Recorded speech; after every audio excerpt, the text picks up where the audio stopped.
Hi குட்டீஸ், எல்லாரும் எப்படி இருக்கீங்க?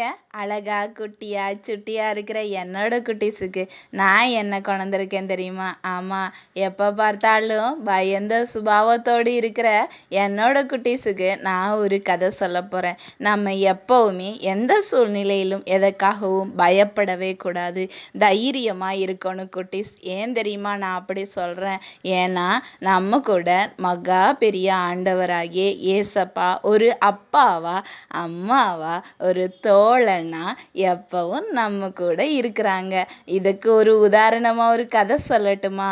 ஆமா, ஒரு நாள் படகுல ஏசப்பா அவங்க சீசர்கள் கூட போயிட்டு இருந்தாங்க. திடீர்னு காற்றும் கடலும் அதிகமாய் அந்த இடத்துல புயல் உருவாகியது.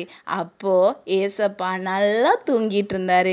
சீசர்கள் நம்ம கூட இருக்கிற ஏசப்பா இந்த காற்றையும் கடலையும் விட பெரியவர் என்பதை உணராமலுக்கு ஏசப்பா ஏசப்பா எங்களை காப்பாத்துங்கன்னு சொல்லி பயந்த சுபாவத்தோடு ஏசப்பாவை கூப்பிட்டாங்க. இதை கேட்ட ஏசப்பா எழுந்து அற்புதம் செய்தாங்க.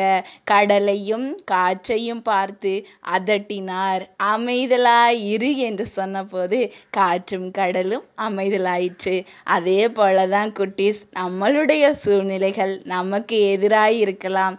ஆனா நம்ம கூட இருக்கிற ஏசப்பா ஒரே வார்த்தை அமைதலாய் இருன்னு சொல்லிட்டாருன்னா நம்ம பயப்படுற காரியம் நமக்கு தைரியத்தை ஊட்டுகிறதாய் மாறும். அதனால எப்பவும் பயப்படாதீங்க, தைரியமா ஏசப்பா கூட டிராவல் பண்ணுங்க. பாய் குட்டீஸ்.